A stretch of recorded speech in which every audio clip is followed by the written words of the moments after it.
Hey everyone, this is Nishu and you are watching unusual way. तो guys आज discuss करेंगे हम CUET के लिए इम्पॉर्टेंट क्वेश्चंस। सो अगर आपका डोमेन सब्जेक्ट पॉलिटिकल साइंस है तो ये वीडियो आपके लिए काफ़ी हेल्पफुल है। तो चलिए शुरू करते हैं। गाइज उससे पहले हम इसमें क्या क्या डिस्कस करेंगे वो बात कर लेते हैं। हम इसमें जितने भी इंपॉर्टेंट क्वेश्चंस हैं वो डिस्कस करेंगे। उसके बाद जो जितने ऑप्शंस हैं, सिर्फ एक ऑप्शन को नहीं, हम सारे ऑप्शंस को डिस्कस करेंगे ताकि आपके मन में कोई भी डाउट ना रह पाए। ओके, तो चलिए शुरू करते हैं। So our first question is who was the leader of movement for independent Nagaland. So Nagaland के लिए जो इंडिपेंडेंट मूवमेंट चला था, जो नागालैंड को इंडिपेंडेंट बनाना था, मतलब दूसरे राज्यों से अलग करना था, तो उस मूवमेंट में लीडर कौन थे उसके। Okay, so first option is Kazi Lhendup Dorji Khangsarpa, second is Laldenga, third Angami Zapu Phizo और फोर्थ है राजीव गांधी। सो गाइज अगर आप ऑप्शंस को देख रहे हो तो आपको समझ आ गया होगा कि ऑप्शन में करेक्ट आंसर कौन सा है। इनका रिलेशन किसी चीज़ से नहीं है। अगर आप लाल डेंगा के बारे में बात करेंगे तो लाल डेंगा, याद करिए, लाल डेंगा का कनेक्शन कौन से स्टेट से है? मिजोरम। मिजोरम के स्टेट से है। और इंडिया और मिजोरम का एक एकॉर्ड भी हुआ था 1986 में। अब ये कौन सा एकॉर्ड था, कौन सा एग्रीमेंट था, ये अब आप बताएंगे। ओके, और अगर हम फिजो के बारे में बात करें, so yes, our correct option is Angami Zapu Phizo. तो नागालैंड के जो लीडर थे, जब इन नागालैंड को इंडिपेंडेंट बनाया जा रहा था, उस मूवमेंट में जो लीडर थे वो थे फिजो। और राजीव गांधी के बारे में अगर हम बात करें तो Rajiv Gandhi was the prime minister of India.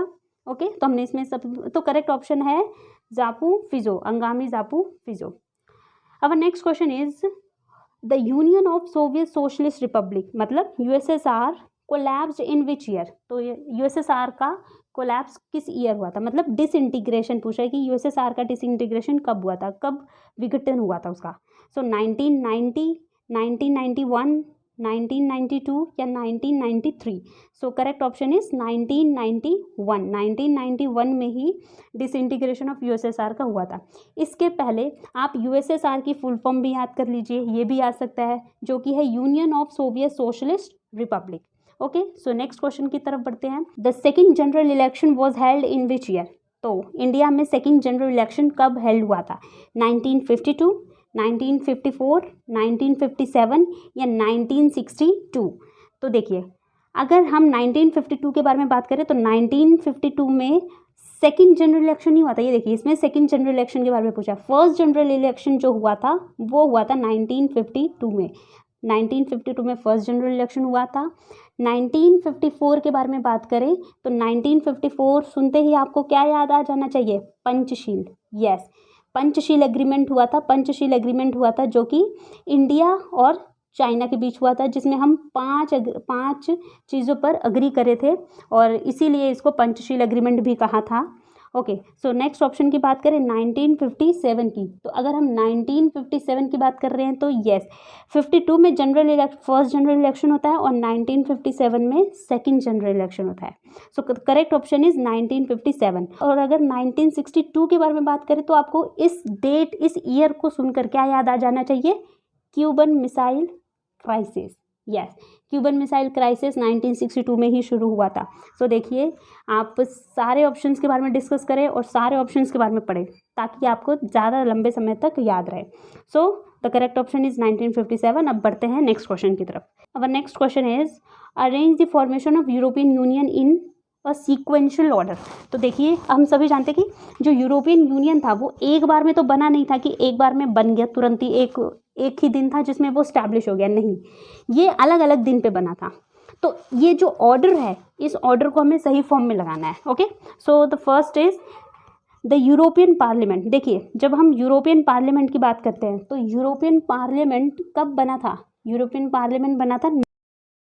Then council of Europe, तो काउंसिल ऑफ यूरोप 1949 में बना था। अब हमें इसको सीक्वेंशियल ऑर्डर में करना है तो हमें सारे ऑर्डर तो पता होने, मतलब सारे ऑप्शंस के ईयर तो पता होने चाहिए। थर्ड है Organisation for European Economic Corporation. European Economic Corporation कब बना था? तो ये बना था 1948 में, ये बना था 1948 में। और लास्ट है नेक्स्ट है यूरोपियन इकोनॉमिक कम्युनिटी। जब हम इकोनॉमिक कम्युनिटी की बात करते हैं तो इसकी इकोनॉमिक कम्युनिटी बनी थी 1957 1947 में। और लास्ट है यूरोपियन यूनियन, और फाइनली यूरोपियन यूनियन बन के तैयार हुआ 1992। ओके, सो 1958, 49, 48, 57। सो हमें ऑप्शन दिया हो तो सबसे पहले क्या आना चाहिए, सी। 48 है तो सबसे पहले सी आएगा, देन बी, फिर डी आएगा, और फिर ए, देन ई।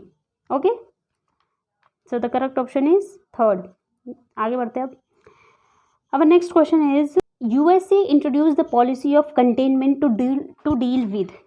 USA ने पॉलिसी ऑफ कंटेनमेंट इंट्रोड्यूस करी थी किस चीज़ से डील करने के लिए, सोवियत कम्युनिज्म से, बर्लिन क्राइसिस से, कोरियन वॉर से, ये लास्ट है क्यूबन क्राइसिस से। देखिए, जो यूएसए और यूएसएसआर जब दोनों लड़ाई कर रहे थे तो ऑब्वियसली एक दूसरे के अगेंस्ट में कर रहे थे। तो जो यूएसए ने पॉलिसी ऑफ कंटेनमेंट इंट्रोड्यूस करा था वो किसके अगेंस्ट में डील करने के लिए करा था, सोवियत कम्युनिज्म के अगेंस्ट में ही डील करने के लिए उसने करा था। और अगर हम बर्लिन क्राइसिस के बारे में बात करें तो बर्लिन क्राइसिस मतलब कि बर्लिन की दीवार कब तोड़ी गई थी, अगर हम ये ऑप्शन करके हम बर्लिन की दीवार के बारे में बात करें तो ये कब तोड़ी गई थी, 1989 में। ये ईयर आप याद रखिए, आप काफ़ी इंपॉर्टेंट है। कोरियन वॉर ज़्यादा इंपॉर्टेंट नहीं है, बट क्यूबन मिसाइल क्राइसिस है जो कि हमने पिछली वीडियो में पिछले क्वेश्चंस में बात कर ली है। ओके, सो अब हम आगे बढ़ते हैं नेक्स्ट क्वेश्चन की तरफ। Which of the following statements are incorrect about Chipko movement. Okay, तो चिपको मूवमेंट के बारे में इनमें से कौन से स्टेटमेंट गलत हैं। एक बात याद करिए, इसमें सही नहीं पूछ रहा है, इसमें गलत पूछा है कि कौन सा स्टेटमेंट गलत है। So please remember it in your mind. First कह रहा है it was an environmental movement, तो ऑब्वियसली ये एनवायरमेंटल मूवमेंट तो था, इसमें विमेंस भी थी, विमेन भी थे, बच्चे भी थे। Second, it raised the question of ecological exploitation, so this also seems right। इसी में इन्होंने इकोलॉजिकल एक्सप्लोटेशन के क्वेश्चंस को रेज किया था, इसी मूवमेंट में रेज किया था। सी कह रहा है it demanded the control of natural resources, obviously उनकी डिमांड में से एक डिमांड ये भी थी कि वो कहते थे कि जो नेचुरल रिसोर्सेज का कंट्रोल है वो हमको मिल जाना चाहिए क्योंकि हम यहाँ पर रहते हैं, तो ये भी सही है। सो ए बी सी ये तो सही है, लेकिन हमें तो इनकरेक्ट फाइंड आउट करना है, तो आगे ऑप्शंस में देखते हैं। नेक्स्ट ऑप्शन है it was movement against alcoholism. Okay, तो जब आप पढ़ेंगे तो आप उसमें अल्कोहलिज्म के बारे में भी पढ़ते हैं, क्योंकि एक डिमांड उन्होंने विमेन ने वो भी रखी थी कि ये अल्कोहलिज्म को बंद करा जाए।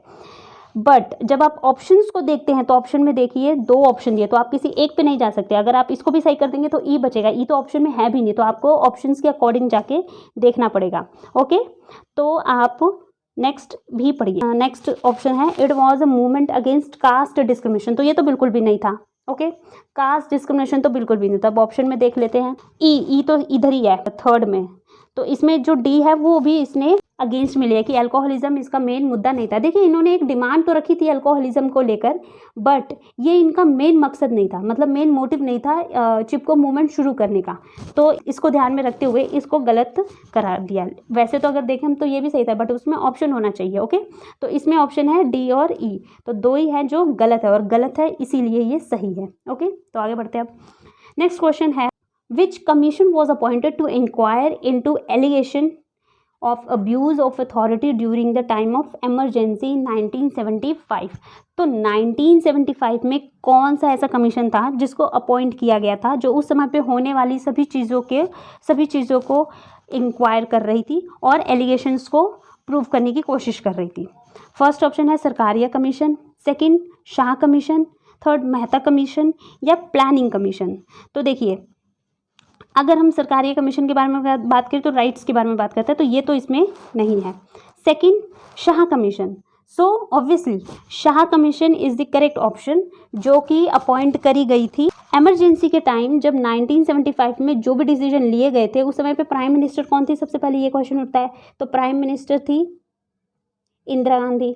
तो इंदिरा गांधी के द्वारा जो भी इलीगल डिसीजंस लिए गए थे उन्हीं को इंक्वायर करने के लिए ये कमीशन अपॉइंट किया गया था। सो the correct option is Shah commission. But अगर हम मेहता कमीशन के बारे में बात करें तो मेहता कमीशन पंचायती राज से रिलेटेड है। और प्लानिंग कमीशन की बात करें तो प्लानिंग कमीशन कब बनाया गया था, 1950 में प्लानिंग कमीशन को बनाया गया था, जो कि 5 साल के लिए प्लान बनाती थी। बट प्लानिंग कमीशन को शिफ्ट करके, मतलब इसको बंद करके नीति आयोग शुरू करा गया और नीति आयोग कब शुरू करा गया, ये आप बताइए। और ये कितने सालों के लिए प्लान बनाती है, ये भी आप बताइए। ओके, नेक्स्ट क्वेश्चन की तरफ बढ़ते हैं। Next question is, in June 1984 the government of India carried out the operation blue star 2। अब 1984 में इंडियन गवर्नमेंट के द्वारा ऑपरेशन ब्लू स्टार शुरू करा गया था। अब ये बताना है ये कहाँ शुरू करा गया था, मतलब ये किस स्टेट से रिलेटेड है। ऑप्शन पढ़िए। Contain insurgency problems in Jammu and Kashmir. Operation blue star की बात करें तो operation blue star Jammu Kashmir में तो नहीं हुआ था। ओके, तो ये तो गलत ही है। Fight against militancy and insurgency in north east area. So north east area में हुआ था क्या, नहीं, वो स्टेट नॉर्थ ईस्ट एरिया में भी नहीं आता है। Third option is flush out the militants from east of Punjab, state of Punjab. Yes, this is the correct option. यही ऑप्शन है क्योंकि ऑपरेशन ब्लू स्टार पंजाब के लिए ही शुरू हुआ था। ओके, सो अब नेक्स्ट क्वेश्चन हमारा ईयर और उस साल क्या हुआ था इससे रिलेटेड है। तो अब इसमें ऑब्वियसली ऑप्शंस भी होंगे, चूज द करेक्ट ऑप्शन, आपको ये मैच करना है। ओके, सो सबसे पहले आप बात करते हैं 1974 के बारे में। देखिए 1974 में क्या होता है, railway strike, appointment of justice of A N रे as the chief justice of India, Shah commission, या JP led the movement march to the parliament. अगर आप इसके बारे में बात करें कि जेपी ने मार्च में पार्लियामेंट तक एक मूवमेंट शुरू करा था और ये कब करा था, तो देखिए आपको कई बार ऐसा हो सकता है कि इनमें से सारे नहीं आते हैं, लेकिन आपको एक दो तो आता ही होगा। तो देखिए सी का जो है वो फोर्थ है कि 1974 में आपने जब इमरजेंसी भी पढ़ी होगी तो आपने पढ़ा होगा कि जयप्रकाश नारायण थे जो कि ये मूवमेंट कर रहे थे। तो देखिए सी का 4, अब आप इसमें चेक कर लीजिए कि सी का 4 किधर है। ये सी का 2 है, ये भी गलत है। सी का 3 ये भी गलत है। सी का 3 ये भी गलत है। सी का 4 एक ही है, तो सी का 4 इसमें एक ही है, तो आपका एक ही से काम बन गया, आपको एक ही आता हो तो। जैसे हम ऑप्शंस के बारे में बात कर लेते हैं, जिसमें बोल रहा है ए का 2, बी का 1 और डी का 3, तो ए का 2। 1973 में क्या होता, ए एन रे as a chief justice of India appoint करे गए थे, तो ए का जो है वो 2 है। ठीक है, रेलवे स्ट्राइक कब हुआ था, रेलवे स्ट्राइक कब हुआ था, रेलवे स्ट्राइक हुआ था 1974 में। और उसके बाद शाह कमीशन कब बना था, 1977 में। ये भी पूछा जा सकता है कि शाह कमीशन कब बना था, तो वो बना था 1977 में। और ये कौन सी गवर्नमेंट के द्वारा बना था, ये आप बताइए। ओके, अब बढ़ते हैं, तो करेक्ट ऑप्शन है हमारा बी। अब बढ़ते हैं नेक्स्ट क्वेश्चन की तरफ। What is the full form of UPA, United Progressive alliance या फिर यूनिवर्सल प्रोग्राम एसोसिएशन। देखिए यूनिवर्सल प्रोग्राम एसोसिएशन जैसा तो कुछ नहीं है, यूनाइटेड प्रोग्राम एसोसिएशन ये भी नहीं है, यूनिवर्सल प्रोग्रेसिव अलायंस ये भी नहीं है। सो बचा क्या, A United Progressive Alliance, this is the correct option. Okay, तो इसको हम यूपीए के नाम से भी बोल देते हैं। अब आप ये बताइए यूपीए कौन सी पार्टी के द्वारा लीड करी जा रही थी, ये जनता दल, ये जनसंघ के द्वारा लीड करी जा रही थी या कांग्रेस के द्वारा, तो ये कांग्रेस के द्वारा लीड करी जाती है। तो अब नेक्स्ट क्वेश्चन की तरफ बढ़ते हैं। Who was nicknamed as the milkman of India. तो मिल्क मैन ऑफ इंडिया किसे बोलते हैं, केपी मेनन को, तो केपी मेनन तो इनका नाम इससे रिलेटेड तो नहीं है। वर्गीस कुरियन, यस वर्गीस कुरियन को ही मिल्क मैन ऑफ इंडिया भी बोला जाता है। और अगर आप जेपी नारायण के बारे में बात करेंगे तो जेपी नारायण के बारे में क्वेश्चन पढ़कर क्या याद आता है, जेपी नारायण ने मूवमेंट शुरू करा था बिहार और गुजरात में, जो कि इमरजेंसी के अगेंस्ट में, इंदिरा गांधी के पीरियड के अगेंस्ट में इन्होंने करा था। और बीपी मंडल, इन्होंने ही मंडल कमीशन दिया था जिसमें ओबीसी को रिजर्वेशन की बात करी गई थी। ठीक है, तो करेक्ट ऑप्शन है हमारा Verghese Kurien. So the next is arrange the following in a chronological order of their formation. तो अब हम इन्हें क्रोनोलॉजिकल ऑर्डर में फॉलो कर, क्रोनोलॉजिकल ऑर्डर में मतलब उसके ईयर वाइज असेंडिंग ऑर्डर में उसको हमें करना है। ठीक है, सो यूनाइटेड नेशन कब फॉर्म हुआ था, तो यूनाइटेड नेशन हुआ था 1945 में। देखिए ऐसे क्वेश्चन आप तभी कर पाएंगे जब आपको ईयर याद होंगे। Okay, so North Atlantic Treaty Organisation, NATO कब फॉर्म हुआ था, तो नाटो सबको मालूम है 1949 में फॉर्म हुआ था। फिर है Organisation for Economic Cooperation and Development, तो ये हुआ था 1961 में। और डब्ल्यूटीओ तो बहुत इजी है, सबको याद होगा 1995। अब आप इसको अरेंज कर लीजिए, जिसमें सबसे पहले आएगा 1940, ये है 49, ठीक है। तो सबसे पहले आएगा A 45, फिर 49, फिर 61 और फिर 95। तो ये इसी ऑर्डर में आएंगे ABCD, ठीक है। So correct option is first. Now the next question is Cuba was an ally of Soviet Union and received both diplomatic and financial aid from। तो क्यूबा जो था वो सोवियत यूनियन का एली था, मतलब फ्रेंड था, और डिप्लोमेटिक और फाइनेंशियल एड ले रहा था। तो किससे ले रहा था उस समय पे? सोवियत यूनियन के लीडर कौन थे? Okay, Fidel Castro, Nikita Khrushchev, John F Kennedy या जी जिनपिंग? बताइए। तो देखिए, अगर हम ऑप्शन वाइज के बारे में बात करें तो सबसे पहले ऑप्शन है फिडेल कास्ट्रो। फिडेल कास्ट्रो के बारे में बात करोगे तो ये क्यूबा के थे, उस समय पे क्यूबा के प्रेसिडेंट थे ये। निकिता क्रुशेव, तो यस, निकिता क्रुशेव जो थे वो सोवियत यूनियन के प्रेसिडेंट थे। जॉन एफ कैनेडी की बात करें तो ये किसके प्रेसिडेंट थे? ये यूएसए के प्रेसिडेंट थे। और जी जिनपिंग के बारे में तो जानते ही हैं, चाइना, ठीक है। So the correct option is Nikita Khrushchev. So our last question is the Nizam of Hyderabad had a paramilitary force which was known as. सभी जानते हैं कि जो हैदराबाद के निज़ाम थे उनके पास एक पैरामिलिट्री फोर्स थी, उसको किस नाम से जानते थे? सिपाही, पुलिस, क्लब या फिर Razakar? So the correct option is Razakar. Razakar के नाम से ही उनको जाना जाता था। So that's all for today. बाकी के क्वेश्चंस हम नेक्स्ट वीडियो में कवर अप करेंगे। Thank you so much for watching this video.